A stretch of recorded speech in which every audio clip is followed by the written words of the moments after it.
Welcome everyone, this is Fiona here. You are with Biomedico SK Point. So the topic we are about to see today is linear transformer. So linear transformer consists of two or more magnetically coupled coil.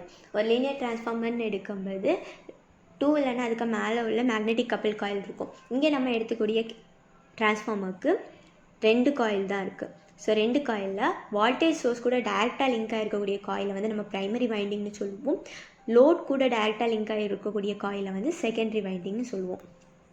So here இப்போ வந்து இந்த linear transformer ஒரு transformer. என்ன டிரான்ஸ்ஃபார்மர்னால் இந்த material நம்ம coil வந்து wind ஆயிருக்கும்னு சொல்லுவோம்ல, அது என்ன மெட்டீரியலில் வைண்ட் ஆயிருக்குன்னா மேக்னெட்டிக் லீனியர் மெட்டீரியல்.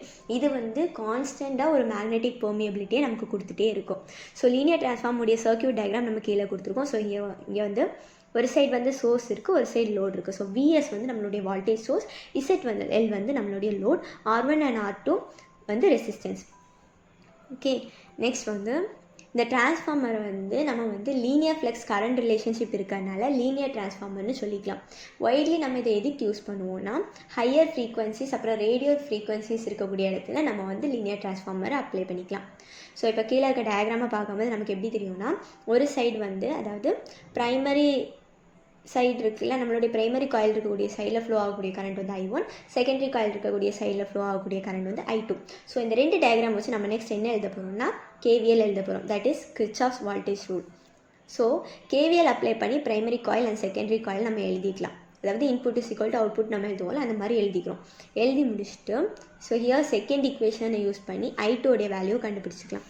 இந்த I2 உடைய வேல்யூ வந்து JWMI1 divided by R2 plus JWL2 plus ZL.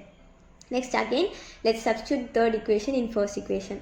So substitute பண்ணுற மூலமாக நமக்கு விஎஸ் அதாவது வால்டேஜ் சோர்ஸ் கிடைக்கிது. ஸோ ஜஸ்ட் சிம்பிளிஃபிகேஷன், நம்ம நார்மலாக பண்ணக்கூடிய சிம்பிளிஃபிகேஷன் தான், ஒரு காம்ப்ளிகேஷனுமே இல்லை. இதில் வந்து நம்ம மெயினாக கண்டுபிடிக்க போகிறது என்னென்னா இம்பிடன்ஸ். ஸோ இம்பிடன்ஸ் என்னென்னா ratio of voltage source to input current, that is ZIN is equal to VS divided by I1. So VS divided by I1க்கு நம்ம ப்ரீவியஸ் ஈக்குவேஷன் வந்து I1 மட்டும் லெஃப்ட் சைட்லேருந்து ரைட் சைடு எடுத்துக்கலாம். நமக்கு இங்கே 2 தனி டேர்ம் கிடைக்குது, first term and second term. So here first term வந்து இன்புட் இம்பிடன்ஸ் நம்ம சொல்லிக்கலாம் Z1 is equal to R1 plus JWL1. இந்த செகண்ட் டேர்ம் வந்து ப்ரைமரி வைண்டிங் அப்புறம் செகண்டரி வைண்டிங்க்கு இடையில் நடக்கக்கூடிய கப்ளிங் தான் நம்மளுடைய செகண்ட் டேர்ம். ஸோ இந்த கப்ளிங் வந்து 0க்கு ரெடியூஸ் ஆகும்போது இம்பிடன்ஸ் Z1, இந்த கப்ளிங் வந்து 0லேருந்து இன்க்ரீஸ் ஆகும்போது இம்பிடன்ஸ் வந்து Z1லேருந்து வேரி ஆகி நம்மளுடைய செகண்ட் டேர்முடைய ஃபேக்டராக இருக்கும். நம்மளுடைய செகண்ட் டேர்ம் என்னென்னா W2M2 divided by R2 plus JWL. So this is all about linear transformer. Thank you.